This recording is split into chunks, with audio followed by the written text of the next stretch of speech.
السلام علیکم دوستو، اپنا ذوق چینل میں خوش آمدید۔ آج آپ ملاحظہ کریں کہ اردو ناول اندھیری رات کے مسافر کی قسط نمبر 12۔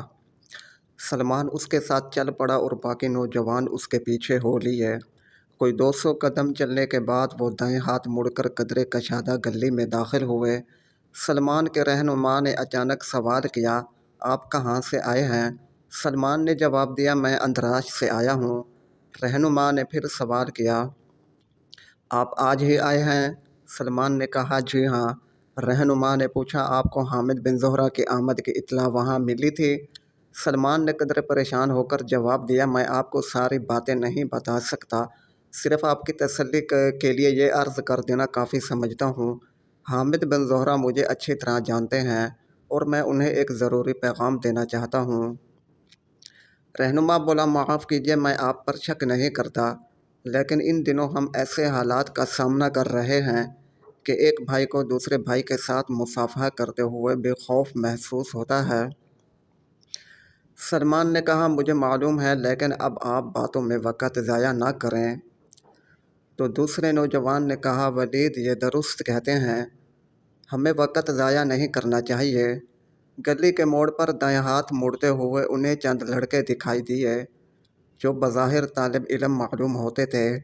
ایک لڑکا حامد بن زہرہ کی آمد کا اعلان کر رہا تھا اور لوگ آس پاس کے گھروں سے نکل کر ان کے گرد جمع ہو رہے تھے۔ ایک آدمی سلمان کے رہنما کو دیکھ کر چلایا، دیکھو وہ ولید آ رہا ہے، اسے یقیناً معلوم ہوگا کہ وہ کہاں ٹھہرے ہوئے ہیں۔ وہ آن کے آن میں ولید کے گرد جمع ہو گئے اور ایک آدمی نے اس سے پوچھا، آپ کو معلوم ہے کہ حامد بن زہرہ کہاں ہیں؟ ولید بولا کہ نہیں۔ اس آدمی نے پھر پوچھا، کیا وہ واقعی غرناطہ پہنچ چکے ہیں؟ ولید نے جواب دیا کہ تمہیں منادی کرنے والوں پر اعتبار کرنا چاہیے۔ مجھے یقین ہے کہ جب وہ تقریر کرنے کے لیے مسجد میں آئیں گے تو آپ انہیں بچشم خود دیکھ سکیں گے، لیکن اس وقت اگر کسی کو ان کا ٹھکانہ معلوم بھی ہوا تو وہ آپ کو نہیں بتائے گا۔ آپ کے لیے اتنا جان لینا کافی ہے کہ اس وقت آپ سے کہیں زیادہ حکومت کے جاسوس اور قوم کے غدار ان کے متعلق فکر مند ہیں جنہیں ان کی آمد کے باعث دوبارہ جنگ شروع ہو جانے کا خوف ہے۔ ہم نے کئی غداروں کو مسجد کے آس پاس پھرتے ہوئے دیکھا ہے، ہو سکتا ہے کہ ان میں سے کوئی یہاں بھی موجود ہو، اس لیے آپ کو شام تک صبر سے کام لینا چاہیے۔ اب میرا وقت ضائع نہ کیجیے، مجھے ایک ضروری کام ہے۔ ولید آگے بڑھا اور لوگ ادھر ادھر ہٹ گئے۔ سلمان نے کچھ دیر قبل اپنے رہنما کے سوالات سے جو ہلکا سا اضطراب محسوس کیا تھا وہ اب دور ہو چکا تھا۔ تھوڑی دیر بعد وہ ایک پرانی عمارت کے اندر داخل ہوئے جو مکان کی بجائے ایک مسافر خانہ معلوم ہوتا تھا۔ ڈیوڑی سے آگے کشادہ صحن کے 3 اطراف چھوٹے چھوٹے کمرے تھے۔ سلمان کو وہاں ایک بوڑھے نوکر کے سوا جو ڈیوڑی سے باہر دھوپ میں لیٹا خراٹے لے رہا تھا کوئی اور آدمی نظر نہ آیا۔ آپ مجھے کہاں لے آئے ہیں؟ سلمان نے اپنے رہنما سے پوچھا۔ ولید نے جواب دیا، یہ طلبہ کی قیام گاہ ہے، لیکن اس وقت وہ سب حامد بن زہرہ کی تقریر کا اعلان کر رہے ہیں۔ سلمان بولا، لیکن آپ مجھے یہاں کس لیے لے آئے ہیں؟ ولید بولا، آپ تھوڑی دیر جمیل کے کمرے میں آرام کریں، میں ابھی ان کا پتہ لگا کر واپس آ جاؤں گا۔ سلمان نے پوچھا، جمیل کون ہے؟ جناب جمیل میرا نام ہے، آئیے، دوسرے نوجوان نے جواب دیا۔ سلمان نے ولید کی طرف دیکھتے ہوئے کہا، دیکھیے، اگر آپ حامد بن زہرہ کی جان کی کوئی قیمت سمجھتے ہیں تو وقت ضائع نہ کیجیے اور مجھے فوراً ان کے پاس پہنچا دیجیے۔ ولید بولا، آپ کا مطلب ہے کہ امن کے خلاف کوئی سازش ہو رہی ہے؟ سلمان نے مضطرب ہو کر کہا، میں ایک بار آپ کو بتا چکا ہوں کہ ان کی زندگی خطرے میں ہے۔ ولید نے کہا، اگر آپ انہیں یہ بتانا چاہتے ہیں کہ غرناطہ میں غداروں کی جماعت ان کے خون کی پیاسی ہے تو یہ بات ان کے لیے نئی نہیں ہوگی، تاہم میں یہ کوشش ضرور کروں گا کہ آپ کو بلا تاخیر ان کے پاس پہنچا دوں گا۔ میں نے ان کے جس دوست کا ذکر کیا تھا اس کا گھر زیادہ دور نہیں ہے، اگر وہ حامد بن زہرہ کی جائے قیام کا پتہ دینے پر آمادہ ہو گیا تو میں فوراً وہاں جاؤں گا، اور انہوں نے آپ کو اگر قابل اعتماد سمجھا تو میں آپ کو ان کے پاس لے جاؤں گا۔ ممکن ہے کہ وہ بذات خود یہاں تشریف لے آئیں، آپ مجھے صرف اپنا نام بتا دیجیے۔ میرا نام سلمان ہے، لیکن اگر آپ کے دل میں کوئی شبہ ابھی بھی باقی ہے تو بھی مجھے اس بات کا موقع ملنا چاہیے کہ میں اپنی صفائی پیش کر سکوں، اور میں غرناطہ میں حامد بن زہرہ کے سوا اور کوئی گواہ پیش نہیں کر سکتا۔ ولید بولا دیکھیے اس بحث سے کوئی فائدہ نہیں ہوگا، اگر آپ مزید وقت ضائع نہیں کرنا چاہتے تو تھوڑی دیر صبر کریں۔ یہ کہہ کر وہ تیزی سے واپس مڑا اور آن کی آن میں ڈیوڑی سے باہر نکل گیا۔ سلمان اضطراب اور بے بسی کی حالت میں اس کے ساتھیوں کی طرف دیکھ رہا تھا۔ جمیل نے اپنے ساتھی سے کہا اویس تم ڈیوڑی کا دروازہ بند کر دو اور باہر کے کسی آدمی کو اندر آنے کی اجازت نہ دو۔ پھر وہ سلمان سے مخاطب ہوا جناب پریشان ہونے کی کوئی بات نہیں، اگر حامد بن زہرہ آپ کو جانتے ہیں تو انشاءاللہ بہت جلد آپ کی ملاقات ان سے ہو جائے گی، آئیے۔ سلمان مجبوری کی حالت میں اس کے ساتھ چل پڑا۔ جمیل نے صحن عبور کرنے کے بعد ایک کمرے کا دروازہ کھول دیا اور وہ اندر داخل ہوئے۔ کمرے کا سامان بہت مختصر تھا، فرش پر معمولی چٹائی بچھی ہوئی تھی، دائیں ہاتھ دیوار کے ساتھ ایک چھوٹی سی چارپائی پر بستر لگا ہوا تھا، اوپر ایک طاقچے میں چراغ کی سیاہی جمی ہوئی تھی، چارپائی کے ساتھ ایک طرف چھوٹی سی تپائی اور صندلی پڑی ہوئی تھی، کونے میں لکڑی کے ایک صندوق کے علاوہ پانی کی سراہی نظر آتی تھی جس کے اوپر مٹی کا ایک پیالہ ڈھکنے کا کام دے رہا تھا، دائیں ہاتھ دروازے کے ساتھ ایک کشادہ الماری میں کتابیں سجی ہوئی تھیں، سامنے کی دیوار میں چھت کے قریب ایک چھوٹا سا روشن دان تھا۔ تشریف رکھیے، جمیل نے صندلی کی طرف اشارہ کرتے ہوئے کہا۔ سلمان نے تلوار اتارنے کی بجائے کمر کی پیٹی ڈھیلی کر دی اور صندلی پر بیٹھ گیا۔ جمیل نے اس کے سامنے چارپائی پر بیٹھتے ہوئے کہا جب میں پہلی بار اس کمرے میں داخل ہوا تھا تو مجھے ایسا محسوس ہوا تھا کہ میں کسی قید خانے میں آ گیا ہوں، اور مجھے یقین ہے کہ آپ کا تاثر بھی یہی ہوگا۔ سلمان نے بے توجہی سے جواب دیا مجھے یہ عمارت کچھ عجیب سی معلوم ہوتی ہے۔ جمیل نے کہا اس کی عمر 100 سال سے بھی زیادہ ہے، پہلے یہ ایک چھوٹا سا قید خانہ ہوا کرتا تھا، کوئی 40 سال قبل مرکزی قید خانے کی توسیع کے بعد حکومت نے اسے ایک یہودی تاجر کے ہاتھ فروخت کر دیا تھا اور اس نے اسے ایک سرائے میں تبدیل کر دیا تھا، پھر چند سال بعد وہ یہودی مر گیا تو اس کی بیوہ نے یہ سرائے ایک مسلمان تاجر کے ہاتھ فروخت کر دی۔ جنگ کے ابتدائی ایام میں اس تاجر کا اکلوتا بیٹا شہید ہو گیا اور وہ اپنی وسیع جائیداد کا نصف حصہ مستحق طلباء کی مدد کے لیے وقف کر کے طبقہ چلا گیا۔ سلمان بظاہر بڑے غور سے جمیل کی گفتگو سن رہا تھا، لیکن اس کو اس عمارت کی تاریخ سے کوئی دلچسپی نہ تھی۔ جمیل نے اچانک اٹھ کر کہا معاف کیجیے، میں نے آپ سے کھانے کے متعلق نہیں پوچھا، میرا خیال ہے کہ ابھی تک آپ نے ناشتہ بھی نہیں کیا، میں اب بھی منگواتا ہوں۔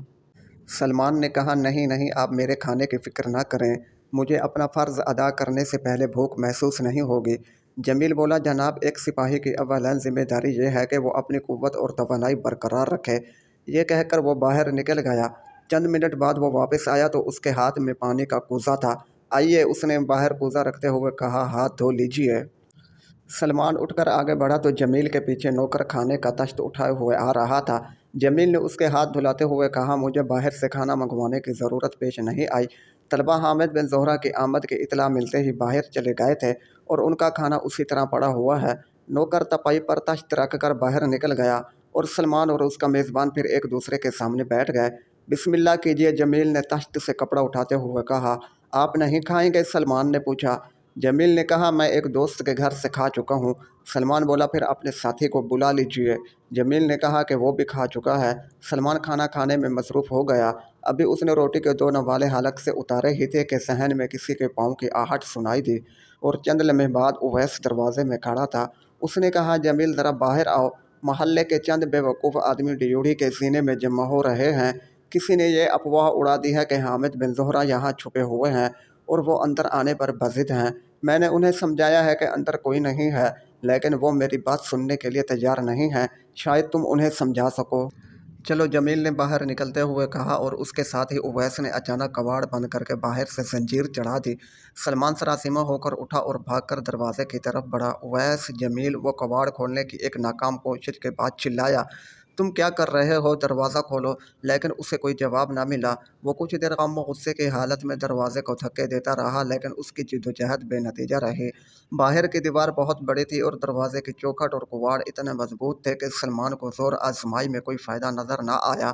باہر سے اویس کی آواز سنائی دی جناب آپ کو زبردستی باہر نکلنے کا خیال اپنے دل سے نکال دینا چاہیے، جب شہر میں حامد بن زہرہ کا کام ختم ہو جائے گا تو آپ کو ایک لمحہ کی تاخیر کے بغیر آزاد کر دیا جائے گا۔ سلمان چلایا احمق آدمی، اگر تم حامد بن زہرہ کے دشمن اور حکومت کے جاسوس نہیں ہو تو میری بات سنو، آپ ہمیں جی بھر کر گالیاں دے سکتے ہیں لیکن اس سے کوئی فائدہ نہیں ہوگا۔ ہمیں یہ حکم ملا ہے کہ البسین میں ہر ناواقف آدمی کو اپنا دشمن تصور کریں اور آپ ہمارے لیے سراسر ایک اجنبی ہیں۔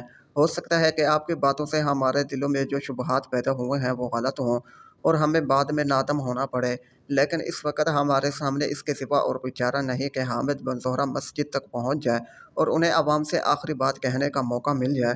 سلمان چلایا، خدا کے لیے ولید کو بلاؤ، میں اس سے بات کرنا چاہتا ہوں۔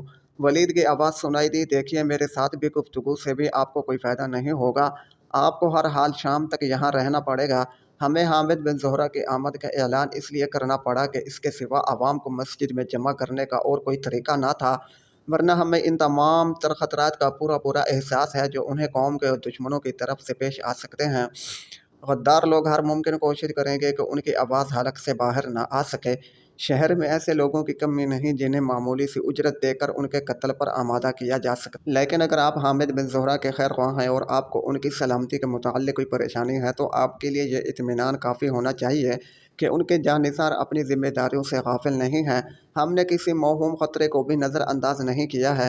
یہ باتیں میں نے اس لیے کہی ہیں کہ میں ذاتی طور پر آپ کے متعلق تذبذب میں ہوں۔ اب میں آپ سے مؤدبانہ گزارش کرتا ہوں کہ آپ اطمینان سے شام ہونے کا انتظار کریں اور ہمارے لیے یا خود اپنے لیے مزید بدمزگی پیدا نہ کریں۔ جب وقت آئے گا تو آپ کو ان کے سامنے پیش کر دیا جائے گا۔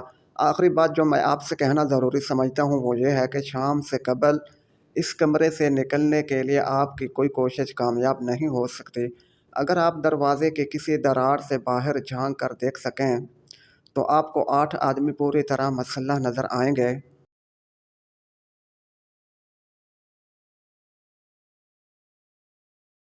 آپ یقیناً یہ پسند نہیں کریں گے کہ ان کے ہاتھوں سے آپ کا ناحق خون ہو جائے۔ خدا حافظ۔ سلمان نے کرب انگیز لہجے میں کہا، ولید خدا کے لیے میری ایک بات سن لو، میں حامد بن زہرہ کا دوست ہوں، ان کا بیٹا سعید اور جعفر نامی نوکر مجھے جانتے ہیں۔ اگر شام سے پہلے آپ کو ان میں سے کسی کے ساتھ بات کرنے کا موقع ملے تو انہیں اتنا ضرور بتا دیجیے کہ وہ ہاشم کا اعتبار نہ کریں۔ ہاشم ان کے گاؤں کا ایک رئیس ہے، میں یہ اطلاع دینے آیا تھا کہ وہ غداروں کے ساتھ ملا ہوا ہے، اسے کسی صورت بھی حامد بن زہرہ تک رسائی کا موقع نہیں ملنا چاہیے۔ ولید نے کہا، اس کا مطلب یہ ہے کہ آپ اندراج کی بجائے ان کے گاؤں سے آئے ہیں اور آپ کا پہلا بیان غلط تھا۔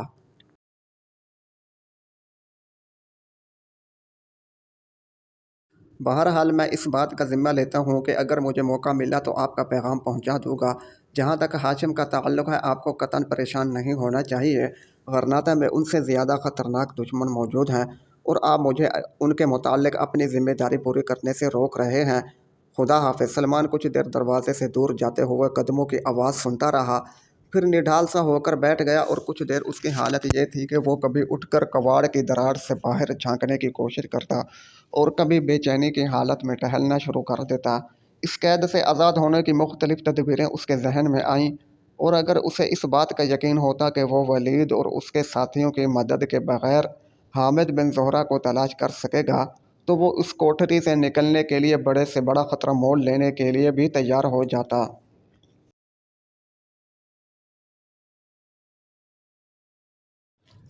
تلوار، خنجر اور تپنچہ کے علاوہ بارود کی ایک تھیلی بھی اس کے پاس تھی۔ وہ یہ جانتا تھا کہ بارود سے دیوار سے کسی کے حصے میں بھی شگاف ڈالنا مشکل نہیں۔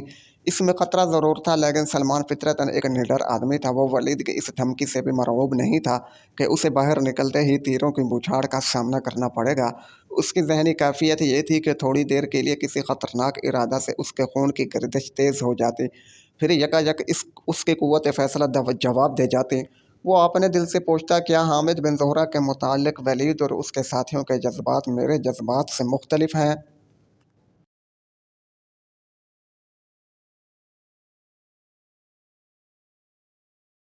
کیا ان کی احتیاط کی وجہ یہ نہیں ہے کہ میں ہر حال میں ایک اجنبی ہوں اور یہ لوگ ایسے حالات کا سامنا کر رہے ہیں کہ انہیں اپنے سائے سے بھی خوف محسوس ہوتا ہے؟